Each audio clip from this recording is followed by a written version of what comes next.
How is the White House?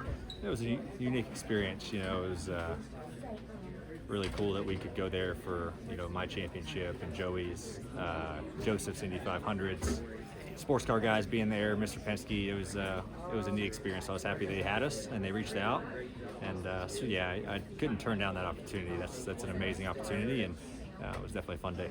What was the most breathtaking, awe-inspiring moment that you saw there?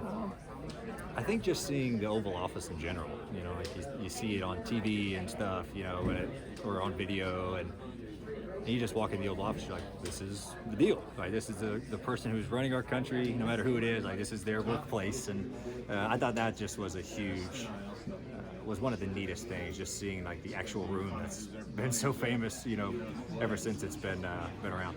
You took a trip to DC this weekend, or this week, I should say. I know you did that once before, but you had a quote about how you were just taking pictures, soaking it all in. Your car was at the White House. What was different about this trip? What made it so impactful for you this time? Both times was really special, right? It's an honor to be invited to the nation's capital, right? I mean, it's just it's a surreal experience. To see your race car sitting up in front of the White House, it's like, that's really, really special. Last time we went was back in 18, and we didn't have the opportunity to go in 22, and now we had the opportunity to go back. And so it was definitely really special to do that, and have a little bit of an idea of what to expect this time. Although it still didn't go the way I expected, but it was still it was pretty special. You walk into the Oval Office and you just think, gosh, like all the things that have happened in that room, right? The meetings, the stories that we don't know, right? We'll never know, but it all happened in that room. It's a pretty big thing to, take a moment to let it soak in. So it's special that we, had the opportunity. Our sport gives us the opportunity to experience something that not many people will ever get to do. So I cherish that memory. Deb Williams, Auto Week. Joy, before you went to the White House, you went to Camp Lejeune. What did you take away or impressed you the most about your visit to Camp Lejeune? I'm always impressed with the commitment level of the military. And it's something that I say it every time we leave one of these Mission 600 events, and I'm so grateful I get to do it because you get to see things up close and personal that the typical civilian, like myself, but doesn't get to see the commitment that not only the soldier is making, but their family's making as well. Right? Even the training that they go through is brutal.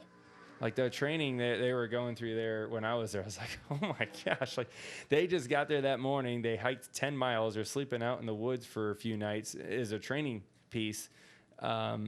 And they're working on different missions and working on different things to try to be ready for whatever scenario can be coming their way. So it's the time commitment is one thing, right, and the effort. But then you put the life and death scenario in front of you as well. It's unlike anything else, and they're fighting for, you and me, who are complete strangers. Right? They never met us. Like, they don't know who they're fighting for, but they're fighting for their country and what they believe in. And, like I said, that's a commitment that none of us can understand. So I like going there and saying thank you for one, but also learning a little bit about what they do and trying to bring that back to our world.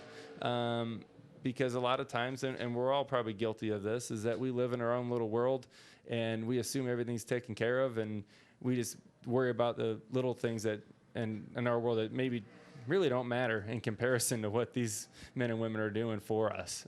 So it's good for us to remember that more than just on Memorial Day and this time of year. We need to be thinking about that every day, because we do live in a great country, and we shouldn't be, the people that complain about everything. There'll always be something, but we need to be more appreciative of the people that allow us to live free and safe.